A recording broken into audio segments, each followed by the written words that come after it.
Je vais vous parler de la Miata que vous voyez actuellement à l'écran. Cette petite voiture, je vais vous expliquer donc de A à Z comment je l'ai eue, qu'est-ce qui est prévu, que tout en fait. Donc on commence tout de suite.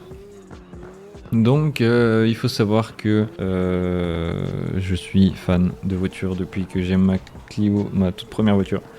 Je suis tombé dans les JDM, dans le trio Toyota, Mazda, Nissan.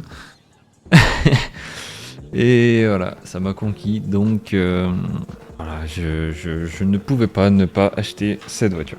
Tout simplement, cette voiture, je suis allé en voir 3 en tout. Donc la première, je suis allé la voir donc à Nantes. Ouais, c'est la première que je suis allé voir. Donc moi, il faut savoir que j'habite vers Lyon. J'ai fait donc le trajet pour aller jusqu'à Nantes, pour aller voir. Donc une première voiture qui m'a plu, c'était une MX5 rouge classique. Je vais essayer de vous retrouver des photos. Donc ouais, MX5 rouge classique avec des jantes.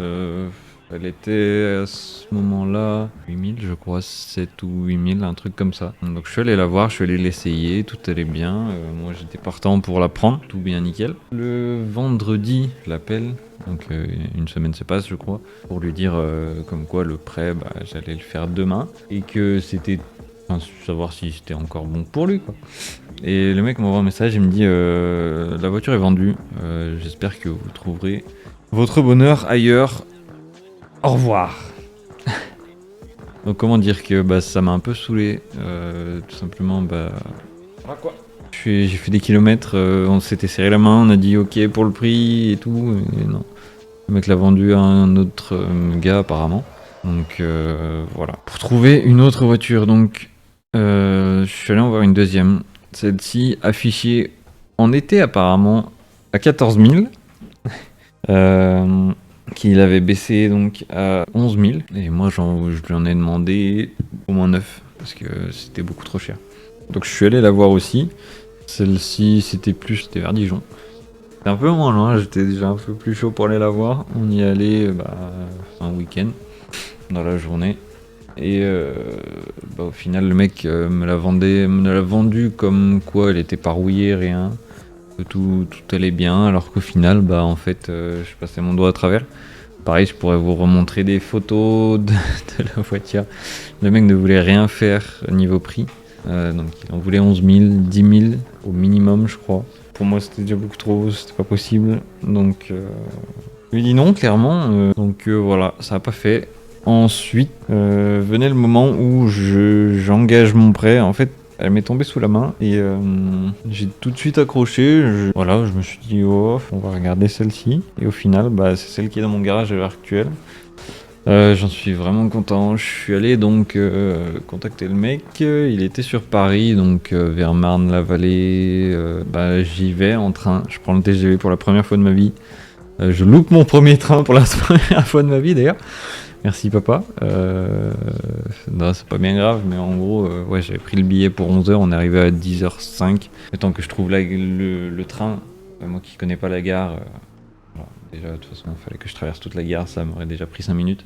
Le train était déjà parti, donc au final c'était une après-midi sympa parce qu'on a quand même mangé avec mon père à Lyon du coup, parce que j'ai pris le train à Lyon et je suis parti à 1h je crois. J'avais 2 heures de train il me semble, 1 ou 2 heures. J'arrive à donc Marne-la-Vallée, je prends le RER A. Ce que j'ai fait, je me suis arrêté là où il m'avait dit de m'arrêter et il est venu me chercher. Donc je m'attendais à le voir venir en MX5, voilà. Au final il était venu avec une Toyota ou je sais plus trop quoi, enfin bref un truc rouge qui n'était pas une MX. Donc il m'amène chez lui, il ouvre le garage et là je vois, c'était vraiment beau quoi.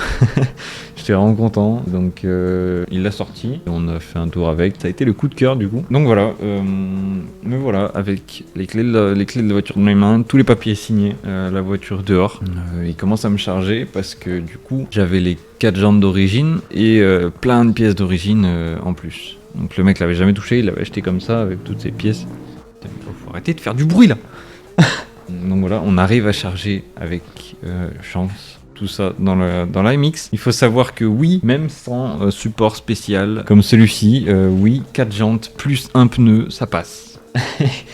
J'avais prévu des sangles, des bâches, plein de trucs. Donc voilà, je vais vous montrer des photos, mais ouais, c'était le bordel. Il y avait en gros, ouais, une jante.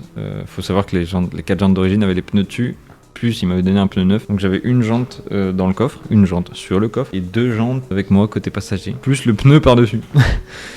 Donc c'était sympathique.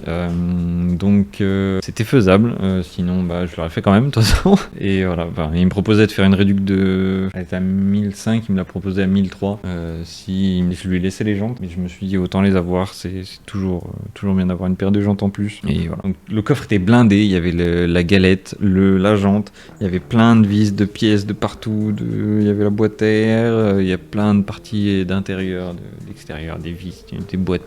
Tiens l'arigot. C'était une catastrophe, mais ça s'est bien passé. Je rentre du coup de Paris jusqu'à chez moi.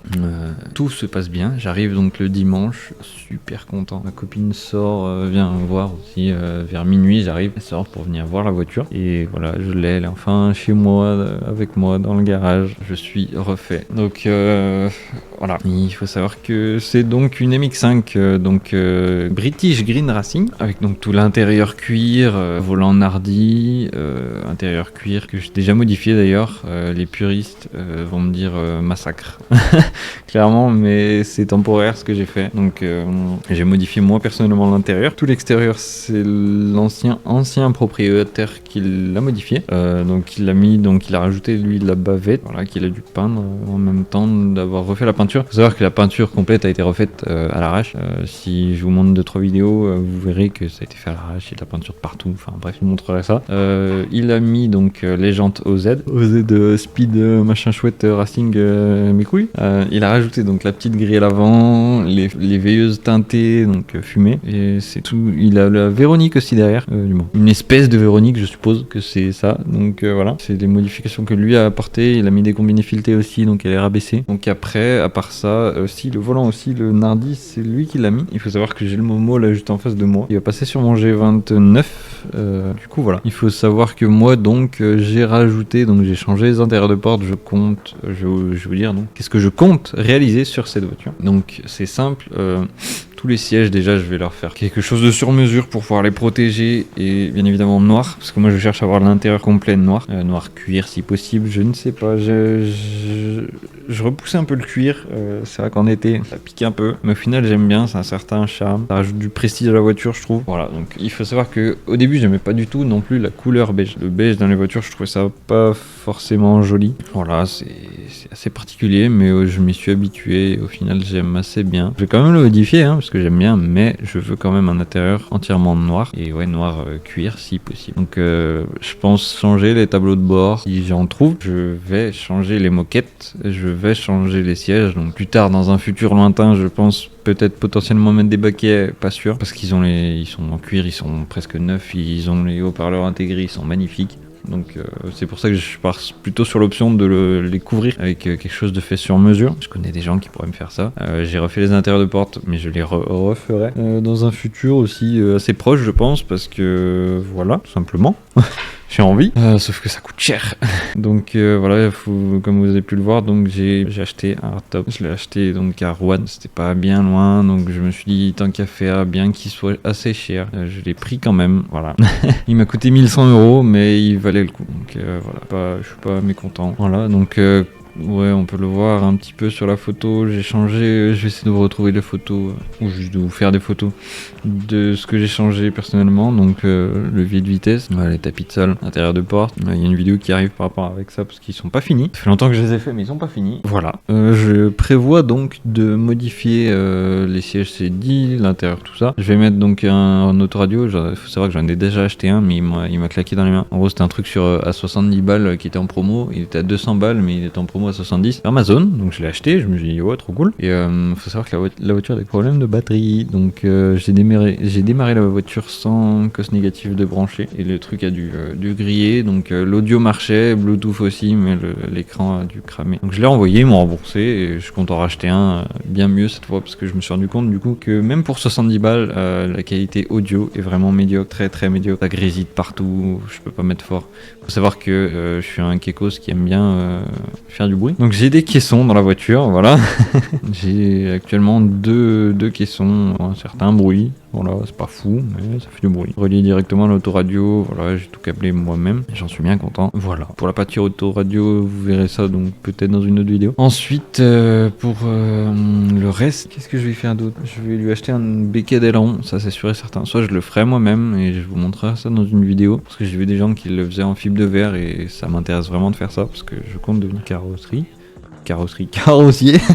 J'ai entendu des gens gueuler dehors, ça m'a perturbé, bref. Voilà, je compte lui mettre un aileron aussi. Oui, un aileron assez discret sur carbone Miata à 200-300 €, je sais plus. Bref, je compte lui faire plus tard, bien plus tard, parce que ça coûte assez cher un covering. Dans pas longtemps, je vais changer, normalement, logiquement, le mois prochain, je change mes phares. Je vais mettre les phares de veilleuse, les phares LED de Jeep. Bon, ils auront une petite particularité, je vous montrerai ça peut-être aussi dans une vidéo ou un post. Je verrai bien. Mais voilà, donc pour l'instant, c'est tout ce que j'ai réalisé, tout ce que je compte réaliser dessus. Un kit c'est pas encore prévu, des modifications des enceintes non plus. C'est déjà du Pioneer qui a l'air qualitatif en soi. Voilà. Niveau moteur non plus, il y a déjà un cône. Ouais, je vais vous montrer du coup, je vais parler un peu de ses caractéristiques. Donc c'est une British Green Racing, donc 90 chevaux, 1,6 litre. Elle a donc le filtre air qui a été modifié. Il a mis un cône KN. Je sais pas si c'est un officiel, mais c'est un KN, c'est écrit dessus en tout cas. Il a mis une barre stabilisatrice, barre anti-rapprochement, pardon. Il a mis une barre anti-rapprochement rouge, assez sympathique, j'aime bien. Donc voilà, des jantes OZ, ça je l'ai déjà dit. Voilà. Du coup, je vais vous parler des problèmes que j'ai eu avec la voiture. Au jour d'aujourd'hui, donc j'en ai pas. Hein. C'est le niveau moteur, j'ai rien, absolument rien. J'espère ne rien avoir. Je croise très fort les doigts, vraiment très fort. Mais pour l'instant, j'ai rien. J'essaie de l'entretenir correctement. D'ailleurs, si vous avez des conseils à ce niveau-là, faut pas hésiter. Je prends tout. Je suis novice. Hein. J'ai fait la vidange de ma Clio 2, ça y est. Tout ce que j'ai fait, j'ai changé des plaquettes. Voilà, je suis déjà content. Donc ce que j'ai fait et ce qu'il y a à faire, le frein à main. Clairement, je peux tirer des câbles sur l'autoroute, ça va rien faire. Ça va juste lever le levier de frein à main en fait, parce que faut que je le retende au niveau des roues arrière, mais je l'ai pas fait encore. Faut que je le fasse. Je ferai sûrement dans une vidéo où je le ferai faire par quelqu'un, mais si je le fais faire, en tout cas, ça c'est sûr, je le ferai faire si les tarifs me le permettent. Et en même temps, donc si je le fais faire, je ferai un changement des durites. Je pense mettre des durites d'aviation niveau sécurité. Voilà, ça peut être cool en fonction du tarif. Encore une fois, voilà. Donc modification que j'ai fait. Je vais vous parler en même temps de son état de corrosion. Donc voilà, je vais vous parler des choses qui fâchent. Je vais vous parler donc de la batterie. Il faut savoir que la batterie d'origine est une batterie japonaise que j'ai donc actuellement dans la voiture, qui a l'air d'aller bien. Voilà, qui m'a coûté une centaine d'euros. Elle fonctionne. L'ancienne batterie avait un trou, voilà, tout simplement. En fait, il n'y a plus de support de batterie, donc forcément la batterie tient plus. Et au fur et à mesure du temps, elle a dû frotter contre une vis. Et au bout d'un moment, je me suis retrouvé en rade de démarrage au lycée, malheureusement. Voilà, c'était un bordel. On a dû pousser, j'ai dû appeler des gens que je connaissais pas, qui étaient très sympas d'ailleurs, je les remercie. Ils m'ont dépanné, ils ont mis les câbles, ça a démarré quand même. La batterie en fait ne se rechargeait plus parce qu'elle perdait du liquide. Et en gros, tout ce liquide, ça bouffait l'intérieur. Je vous montrerai des photos, je vous montrerai les photos des réparations que j'ai fait. Et j'espère que ça va tenir. J'ai envie d'y regratter la peinture histoire de voir ce que ça donnait par curiosité. Parce que voilà, si ça peut bouger, tant mieux. J'y reponcerai tout clean. Voilà, je remettrai de la peinture. Je ne sais pas, je verrai. Je pense pas le faire, mais je verrai. Donc voilà, pour l'instant, la batterie, j'attends. J'ai un contact qui devrait peut-être potentiellement vider son garage et me dire s'il a un support de batterie. Mais en tout cas, j'en cherche un. Je l'ai attaché pour l'instant, sanglé dans la voiture. Elle ne bouge plus. Voilà, c'est tout ce que j'ai eu au niveau des problèmes. C'est l'électrique. Le faisceau a été refait complet. La voiture a failli cramer 2 fois. Mais voilà. Sinon, à part ça, il n'y a rien eu d'autre. Hein. Niveau mécanique, j'ai rien, j'ai pas eu de problème, je croise vraiment les doigts. J'observe des fois le moteur, je l'ai ouvert il y a pas longtemps, le capot, pour voir si tout tournait bien. Ça a l'air de tourner correct. Donc je suis vraiment content de cette voiture, ça va faire depuis octobre que je l'ai, octobre dernier, et j'en suis vraiment trop content. Donc voilà. C'est tout en fait, voilà ce que j'avais à vous dire par rapport à cette voiture, par rapport à mon expérience que j'ai eue au niveau de l'achat de cette voiture. Je vais vous faire plein de vidéos là en ce moment, j'essaie de me procurer le matos que je veux pour faire les vidéos dont j'ai envie. Parce que je sais qu'avec ça, je ferai des vidéos, c'est sûr et certain. Voilà. Donc, j'attends. J'ai vu une nouvelle d'ailleurs. Enfin, bref. Je vous dirai ça aussi dans une autre vidéo sûrement. Voilà. Moi, je vous laisse sur ça. J'espère que cette petite histoire vous aura plu et que ça vous motivera à suivre cette aventure que je compte vous montrer. Donc, la plupart des modifications que je vais faire. Et voilà, moi, ça me tient à cœur de faire ça. Je voulais y faire depuis longtemps, mais j'y fais jamais en fait. Je prends jamais le temps d'y faire. J'ai pas la motivation, mais là. Je me dis en fait je vais faire ce montage, j'espère que ça va sortir, que ce sera quali, que ça va plaire, que ça va... Même si ça marche pas au pire je m'en fous, j'y fais pour moi parce que j'ai envie d'y faire. Et voilà, je dis juste à plus et j'espère vous voir dans des rassemblements ou quelque part sur la route, je vous ferai des clins d'œil. Allez, merci de m'avoir écouté et puis à plus.